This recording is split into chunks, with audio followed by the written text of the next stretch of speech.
even as educators, my background is in student affairs.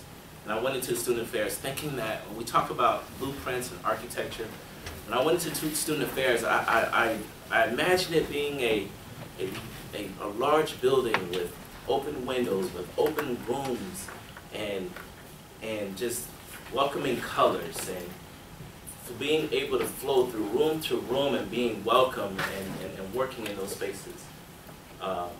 But I found that that's the contrary for me and those who look like me, who share the same narrative as I do. That it's actually a maze with small rooms and trapdoors and lowered ceilings and dark spaces. And so when we think about education, we need to think about how do we view it from our perspective and what that means for us.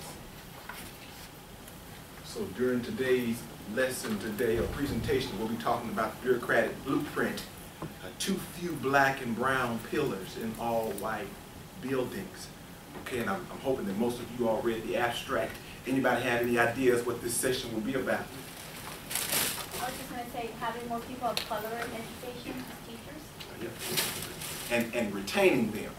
So often we get them, but we can't retain them. So you're all exactly right. That's what we hope to kind of deal with today, right?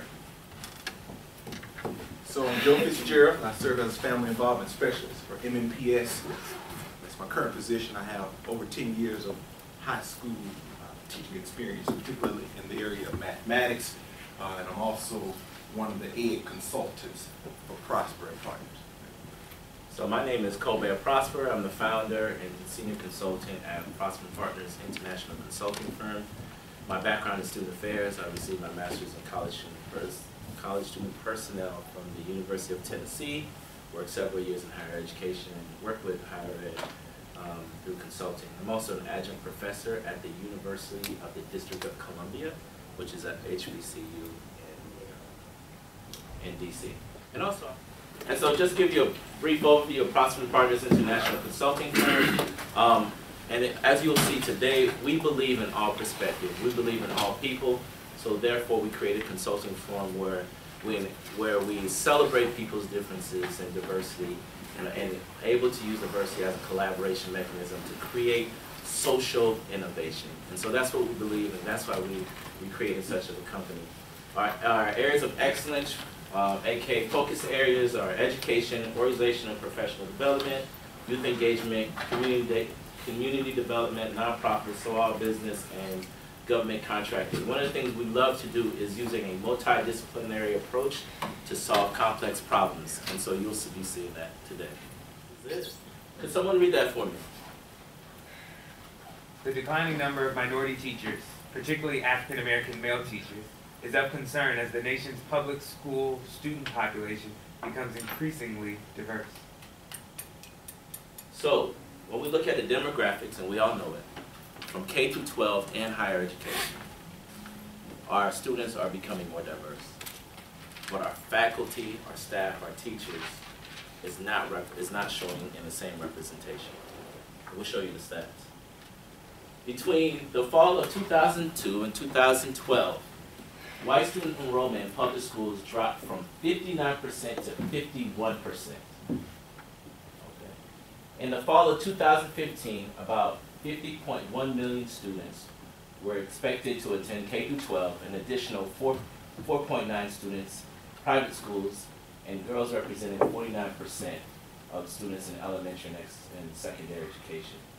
16% of those students were black, 50.4% were white, and 25% are students, Hispanic students. Students in higher education. In the fall of 2015, about 20.2 million students were expected to attend colleges and universities. 11.5 million were women, 8.7 million were males. Between 2000 and 2013, the percentage of college students who were black rose from 11.7% to 14.7%. In 2008, black women accounted for 64% of these students. Hispanic students rose from 9.9% to 15.8%.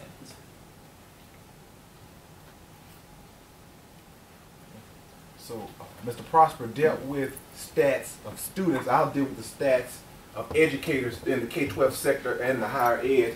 So in the academic year 2011-2012, the total number of teachers were over 3 million.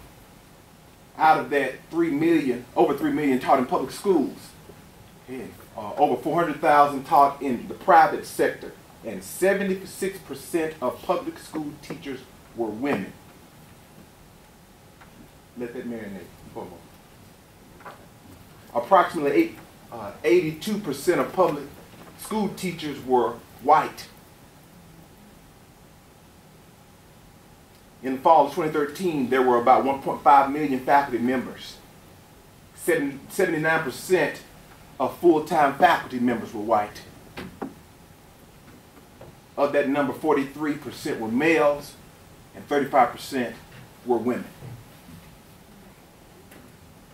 Stats continue. Black educators in the academic year 07-08, a survey was administered. 7% of the total teaching force in the U.S. public school sector is black. 4% of the total teaching force in the U.S. private school sectors are black. 2% of all teachers are African American males. 2%. National statistics.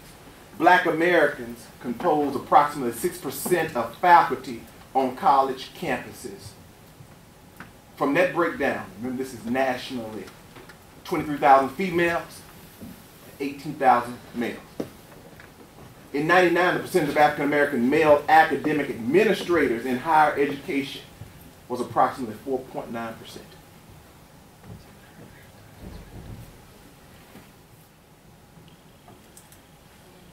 So we talked about the national statistics. We kind of showed you all the overall picture of what's going on, right? And now we're going to move into what are black males saying? What are black male educators saying? Could someone read that for me, please? Participants believe their interactions with colleagues parallel the encounters their students of color had with adults in the building. Black male teachers also describe having to serve, first as police officers rather than teachers.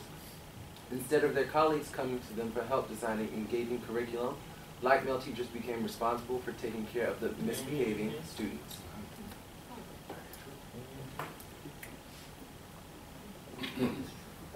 Out of personal experience, it's amazing to me because we search relentlessly trying to find stuff on black male educators.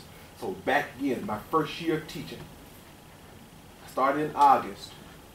The teachers, no administrators would even acknowledge the fact that I was a teacher. So when I was at the copy machine, and I'm in my 30s, I'm not old, I'm in my 30s. At the copy machine, you know, a lot of the teachers would view me as a janitor, although dressed like this.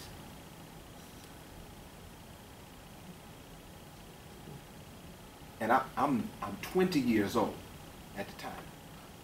Any idea what that does to a 20-year-old psyche in teaching economics students who are 17 and 18 years old? So I thought it would get better. I moved to a more diverse area.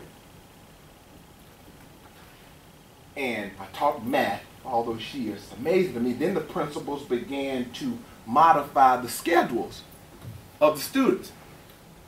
And I became the dumping ground for the behavioral student in Algebra 1. That was back during the Gateway time in the state of Tennessee.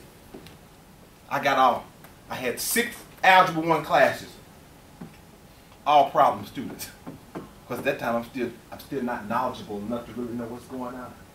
And my colleague, she had 6 geometries.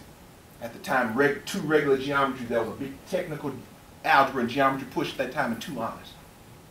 So this is amazing to me. This happens. And you wonder why black males won't stay in education. Yeah, I'm 6'4", I'm 275 pounds, so I'm security. No, I'm not. That's the struggle.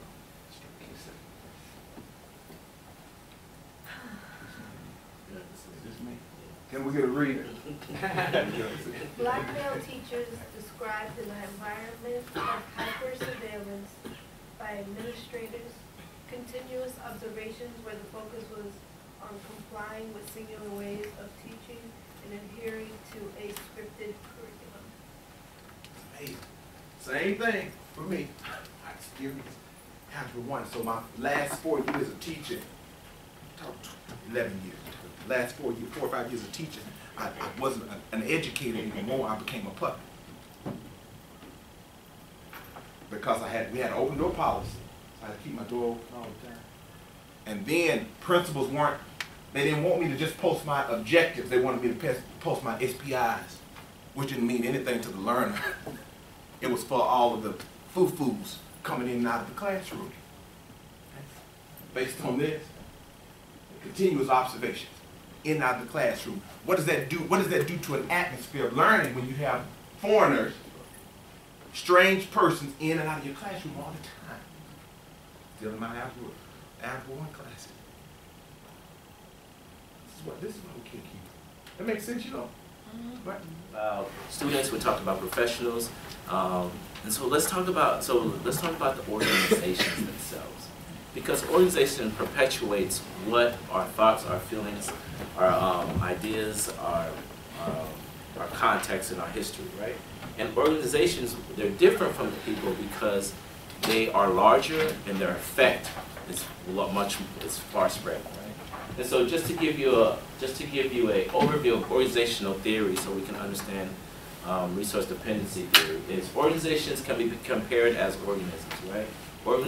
Organizations want to remain viable, alive, and they need to be resourceful, right? So any organization you're in, they want to remain. Right? It's just like a living organism. I'm just going to explain it. So resource dependency theory, it's a theory that recognizes that organizations are dependent on their environment, right? So they need resources for their environment to survive. So organizations have a dependence on their environment, and they're always looking for resources to remain viable and to survive, right? And so with this notion, it really talks about strategies and behavior of what organizations do to access those resources, right? What are the strategies and the behaviors these organizations take place to make sure they get what they need to remain? And examples of this is money, know-how, technology, individual behavior, talent, capabilities, social networks, right? So these are resources that organizations are always looking for. And so an example in the realm of education, because this interdependency of environment and other organizations, elementary schools depend on preschools, middle schools depend on elementary schools, high schools depend on middle schools, colleges and universities depend on high schools, right? And so what also this theory acknowledges is that the strategies that organizations take depends on the subjective perceptions of the people in that organization. So the strategies that we plan to use in our organization is based on our own thoughts, our own context, right? And so what we're saying is, if we know that the demographics of education is changing in our students, right? And organizational theory would say that education would be hiring and adding more minority faculty and staff. In our case, more men of color, right? Black males of color. So what we're saying is, since that's not happening, then organizations don't value and don't see black males as critical resources for their survival. And that's what we're saying. That the reason that when we see this is that education do not value the experiences, the talent of African American males. And so